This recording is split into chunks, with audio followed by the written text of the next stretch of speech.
we'd like to thank our sponsors. So this would obviously not help, we wouldn't be able to do this if we didn't have our sponsors. So I'd like to thank our College Central Network, along with Mountain Sac and Live and Jackie Kennedy Harris and 06 Media. Thank you for, helping in this event. And some of these sponsors that we've had have obviously done it over a period of time and many years. So we appreciate your partnership. I just want to share a little bit about Tim. So Tim Allender is an executive director of workforce development at the Foundation for California Community Colleges. Mr. Allender has built and skillfully has led a 20-person team and supports the development, the implementation, scaling, and sustainability of quality work-based learning opportunities for the high schools, college students to help improve workforce readiness.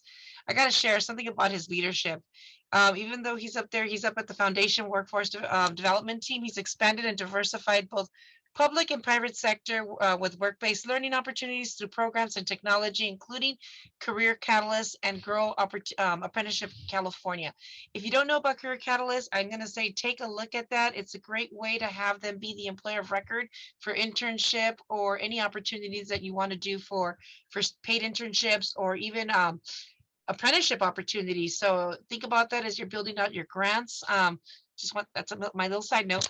Mr. Allender speaks nationally, so he is a national presenter, and he speaks about workforce development, including the most recent on the REAR, or in this case, GREAR, G-R-E-A-R, GREAR, resignation and mobile workforces. He has been an adjunct faculty member of the Sacramento State's Workforce Development Professional Certificate and Apprenticeship Program, and he also co-leads the California Workforce Association Executive Bootcamp, which he has co-founded. Woo-hoo! Anyway, prior to joining the foundation, Aldinger's trained and consulted for workforce professionals nationwide and has served on the national has served as the National Association of Workforce Boards Manager for Training and Special Projects. Definitely full of a lot of knowledge. And I just want to share a little side note. His first job, you never know where your first job gets you, right? It gets you into that opportunity of learning. And his first job was detasseling corn in the southeastern Wisconsin area. So anybody here from Wisconsin, just out of curiosity? I did that in Iowa, yeah. So, okay, see, Kimberly did that in Iowa, so she can relate. So thank you. Tim, I know you have a huge busy schedule up at the state of California. We thank you for being here. And on behalf of California Placement Association, all our board members and all our members, we want to thank you because you have supported our organization for many, many years, and you're always insightful, and we thank you and always available. So thank you for that. Thank you. And with that, Tim, I'm turning it over to you. Rosalinda, thank you so much for that warm welcome. And hello, everyone. I know you've had a long time on Zoom, and I'm right between you and lunch. So I'm going to do my best to bring what I can to help out with where I sit at the state level, and then get you on to lunch. But it is very good to be with you, even here on Zoom. I've always enjoyed having the opportunity to come to your conferences in the past years. And I look forward to hopefully being able to do that again in person in the coming years. I am going to do a quick screen share here. I did put some slides together. So does everyone see that slide, updates from the state level? Yes. Yeah, okay, great. Then I will start right in. So how to keep you engaged before lunch. There's a few areas I want to focus on.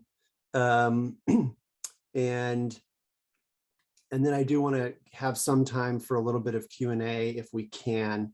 I'll let everyone know I have not mastered the ability to present and monitor the chat at the same time. If someone else is monitoring the chat and wants to interrupt me, that's great, but I will not get to your chats until I've gone through a few of these slides, just FYI. But then when we get into that discussion, I can monitor the chat as well. But wanted to start out with just a little bit of context of this moment. we work closely with the Chancellor's Office, as many of you know, and so I wanted to give you a little bit update of what we're hearing and understanding about their workforce development approach that's really emerging in the last few months with new leadership there. Rosalinda is a big champion of apprenticeships, so I'm going to definitely talk a little bit about that and share some things we're up to at the foundation. So just a little context for those of you that may not have been at past presentations or I haven't had the pleasure of meeting yet. The Foundation for California Community Colleges we sit here in Sacramento, especially over the last 2 years, we are very much a statewide organization now. We have about 5 team members just on my department now in Southern California. We're basically remote first now, given all the changes of the last 2 years. We're the nonprofit that supports the community college system and the Chancellor's Office.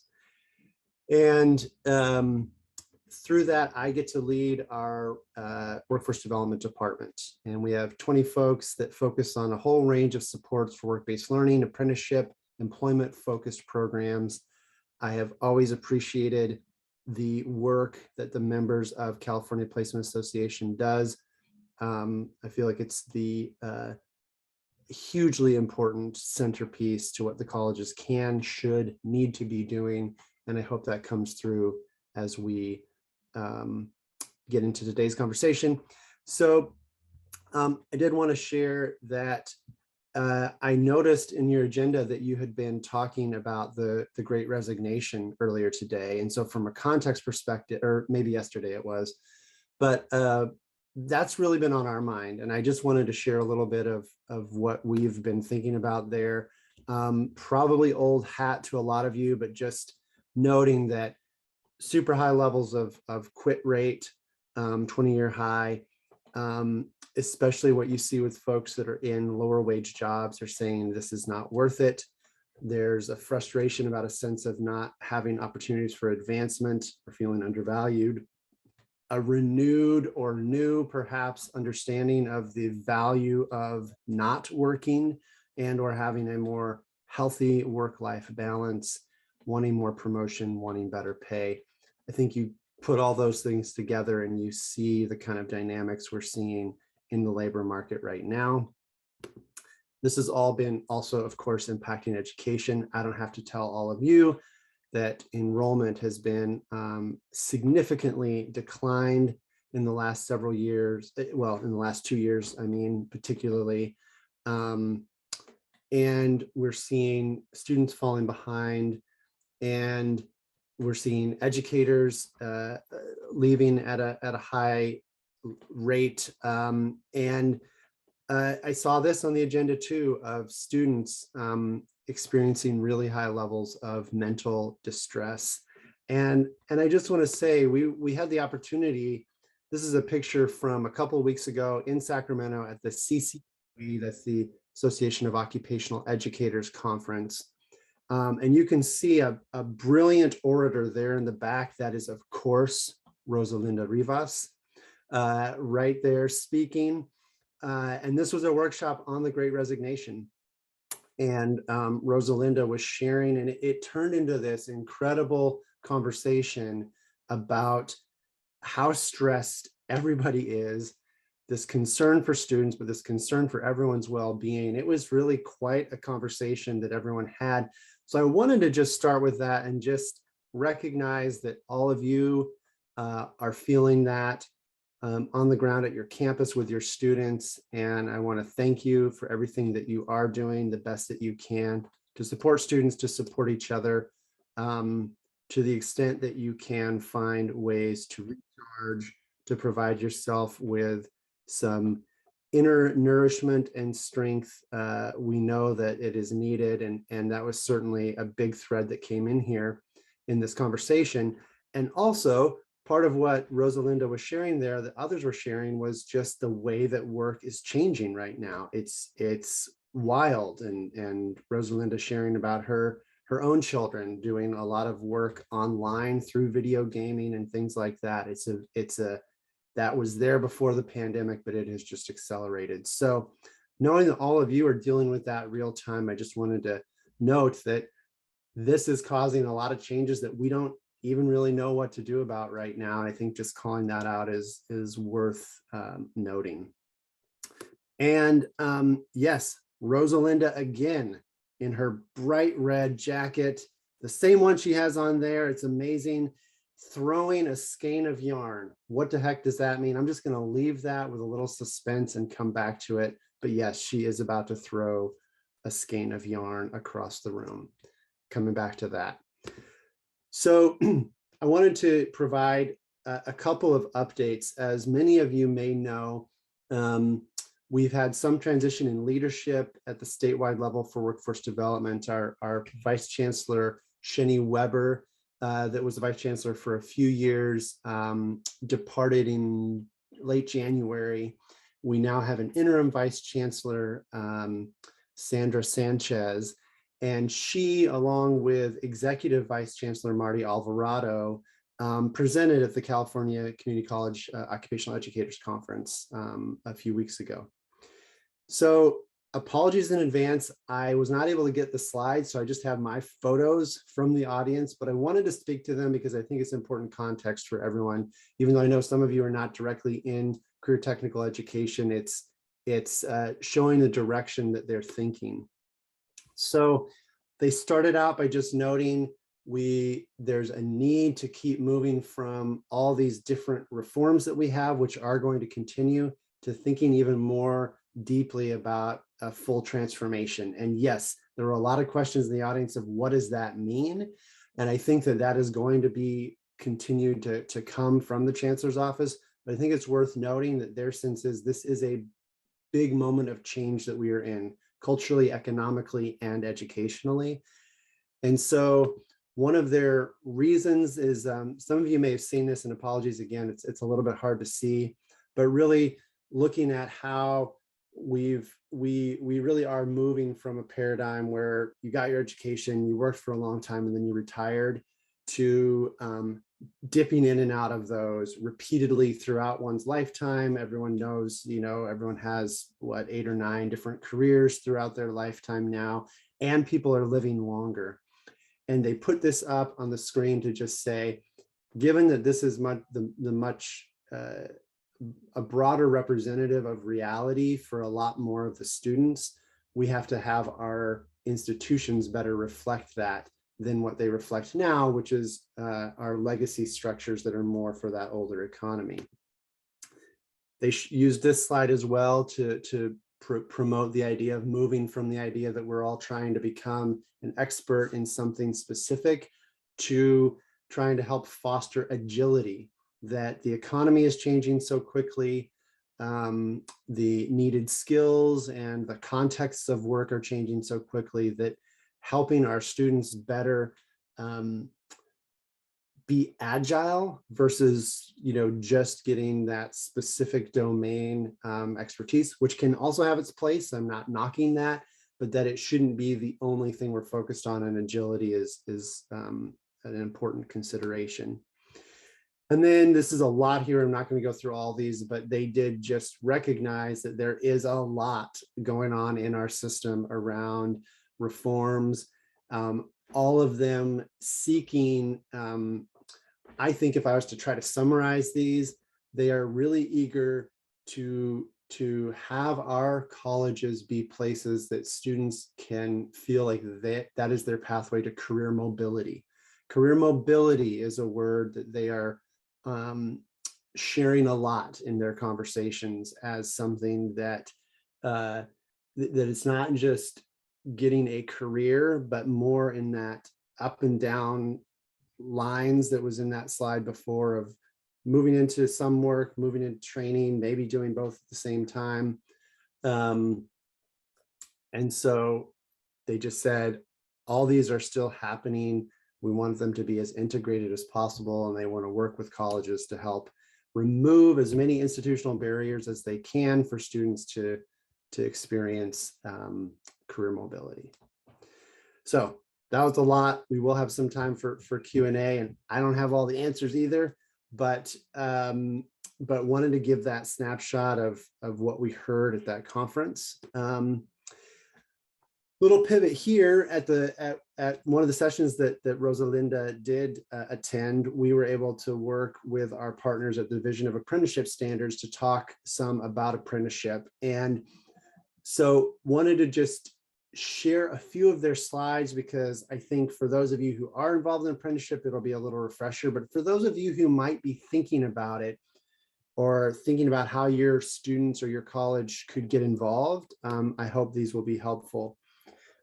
Apprenticeship is big in California, although we say that, and there's still a long way to go, especially when the governor has called out wanting to see 500,000 apprentices. We're still a ways from that, but we still have a much higher number of apprentices compared to many of the other states in the country combined. And you can see some of those stats right there. So it is a big way in which people can learn. Of course, a large number of those apprentices are in the building trades, which is a great career path. And a lot of the work in apprenticeship now is getting that model of learning and earning into alternative or what we've called new and emerging industry sectors. This snapshot, again, for this audience, probably something you're relatively familiar with, but really trying to lay out here. This table highlights the ways in which apprenticeship really are a sort of robust, longer term, paid, multi-stakeholder undertaking, which also means it's not a simple thing to do. It takes time, attention, and resources. While internships are often less structured and less scaffolded, shorter term, less complex. Again, that is not a knock or an endorsement of either. There's apprenticeships that's a huge part of our work. I'm a huge fan, but just because they are often used interchangeably in our colleges, it can be helpful to understand that some of the differences. I also meant to say I'll be sharing these slides with the CPA staff so that if they're helpful, you can certainly get them and refer back to them. Apprenticeship does involve a number of partners. So in addition to the apprentice themselves and the employer at which they are doing the work, it's important that there is also some kind of educational agency involved. Sometimes that's a county office of ed, sometimes that's a community college, sometimes that's a high school.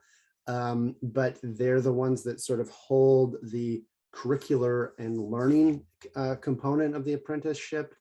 And then some agency that is holding the quality standards for both the learning part and the working part to then get that final certification of being an apprentice. And then I'm not going to go into this. We don't have quite enough time, but just some of the different resources that one can connect with to help fund, support, and help structure apprenticeship. And so wanted to share this one. So that funny picture of Rosalinda with the skein of yarn was an exercise we did to show that basically what we did in that circle was had a bunch of yarn going. So at the end, there was this cool, wild sort of mess of yarn strings of all different colors going across the circle. And what it represented was how many different groups and entities are involved in apprenticeship. And although it can look messy, it is also a very rich array of different groups who are very interested in positive applied learning modalities for our students that are also very beneficial for our employer partners, that help students come out without any debt at all and really raise their skill level and get them into middle wage and high wage jobs at the end of the day. Side note, when you have little children at home like I do, it was very helpful to show them pictures of us throwing yarn around. They're like, okay, now I finally understand what my dad does at work, because otherwise it's just way too abstract for them. So wanted to share just a couple of things that we're up to here at the foundation. And then I did want to shift over to just the opportunity to hear what's on all of your minds. And if I could dig deeper into anything that I've gone over, happy to do that.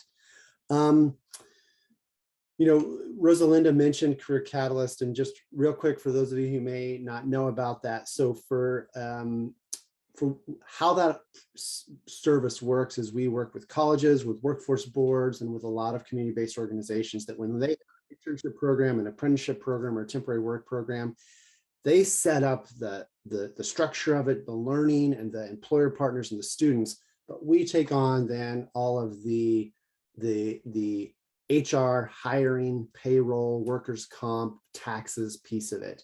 And as many of you know, sometimes if you have to rely on your college or your institution, that can be a headache. Some employers don't like it because it racks up their workers' comp rates. We take that on as a service. So we work up and down the state with dozens of partners, and it's been a really great way for us to really stay involved at the ground level with how people are actually earning and learning at the ground level. We have seen that this need for students to have more wraparound supports and to have perhaps something there when their temporary work experience is over and they need something else. We are now in the process of, through some funding from JP Morgan, working in the East Bay with some of the workforce board partners and some of the colleges to do a pilot of what it would be like for students and job seekers to come onto this Career Catalyst platform, have wraparound supports done through us because we are the employer, and have more referrals into education and other jobs done through us. Super high level, but I wanted to say that to this group because we would love to learn more from you about how a service like that could be of value to you, especially if you're in the East Bay. We'd love to hear from you and work with you, but even if you're not, my information is going to be, my email is going to be at the end of this presentation. We'd love to hear from you. We can't get our work done unless it's with partners at the local level, and we'd love to explore that further with you. Real quick, Grow Apprenticeship California is really our umbrella of the work we do to support a lot of college personnel, some community-based organizations, and others that are starting up apprenticeship programs. And so we put on events like the one that Rosalinda came to a few weeks ago. We have a newsletter. We've got a website. We actually do some stuff on LinkedIn to help people connect with each other. We put out papers and research about equitable supports for apprenticeship. That's a very important thing. How do we make this something that's really available to all of our students, regardless of where they came from, what barriers they've had? Those supports are there to make this learning modality really successful for them. So we're excited to be starting to do those again in person and reconnecting with folks. It was great to be in person a few weeks ago at CCAOE. That website there will get you to a lot of the resources that we have that really help you understand apprenticeship and understand the resources that are available to get that going. Fresh Success, some of you may have that on your campus. That's where we work with your programs that provide SNAP, Supplemental Nutrition and Assistance Program, employment and training services on your campus for students that are eligible for that, to help them connect to better work, be ready for work, do resumes, do interview prep, whatever it may be. We help them expand those programs. We take on some of the administrative load for ensuring that the students are eligible, doing a lot of the paperwork needed so that they can actually receive funding from the federal government to do that expansion. If that's something you're involved with, or you think someone on your campus, a partner of yours on your campus might be doing that work, we'd love to find out if this is a fit to help you get more of those resources in the hands of our students. And then lastly, did want to share that for any of you that might be paying attention to the state budget, as we all know, climate focused work is a big priority of this governor, and so workforce development in climate related occupations, transition from occupations that are more carbon heavy to those that are less carbon heavy is a big priority. So the foundation is going to be more and more active in providing supports to the community college system to make this kind of training and thinking available for workforce development, but also for our institutions to be more climate resilient and adaptive. And so that was a whole bunch of information. I am going to pause there. I did see there's a lot in the chat, but Rosalind, I don't know if you moderate or however, but I know we've got a few minutes before lunch and happy to entertain questions or comments. Yes, definitely. Thank you so much for that, Tim. A wealth of information as usual. Interesting pictures that you're showing to me, but loving it, loving it. All fun and spirit and the engaging activities as we learn. Kimberly is doing us the honor to monitor the chat, but I do have a question. What is your suggestion in regards to those that are not in the colleges? We have organizations that are with the County Office of Education, especially like in Northern California. We have the County Office of Education LA here on this group. We have Goodwill Industries. We have many other organizations that are not necessarily in a college arena.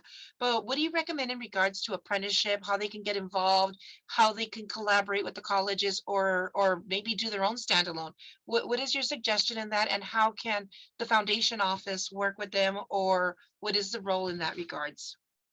Yeah. And for employers too, because we have some employers here as part of our audience today. So just definitely want to share that as well. Yeah. You know, the website is a really great one-stop resource for understanding the components of apprenticeship, how you might fund them, getting really concrete examples of what those programs can look like. But I think a few criteria, a few things you want to consider. Apprenticeship is important to think about industry sector specific program development. So again, because an apprenticeship is longer term, it's usually at least a year and sometimes more. It involves very specific skill development benchmarks. It also includes wage progression for the apprentice. It includes very structured agreements between the apprentice, the employer, the educational institution as a sort of three-way team to make this work. I say all that because you want to have some level of efficiency of scale. And that's again why it's how it can be a little bit different from an internship that may be shorter term and less required to have all those partners sort of signed on. So understanding where you may have strong industry sector partners, an industry sector that is growing and has need. And we all know that basically every industry sector has need right now for employees, that you would want to build that program. Obviously also thinking about what kind of depth your own college has in certain training for those industry sectors. All those, if you think about all those, then that might mean that sector is ripe for exploration for an apprenticeship program. And one source of funding, if you get there, that's worth looking into is what's called the California Apprenticeship Initiative. And a lot of that funding did just go out, and some of you may have applied and some of you may have that grant, which is great. But keep your eye on it. It is funding that comes through the Chancellor's office, and it is funding that is specifically to help start an apprenticeship program in industries that are outside of the building trades, that are for apprentices that are traditionally underrepresented or underserved in apprenticeship. So that can be funding to help get you started. So there's a few things to help get you started, but also if you are really thinking about it and you'd want to talk to someone, we have a great team that really knows a lot about all the nuts and bolts, and I'm happy to connect you with them. Wonderful, thank you. So far, I don't see any questions in chat. Did anybody want to unmute and ask anything, or?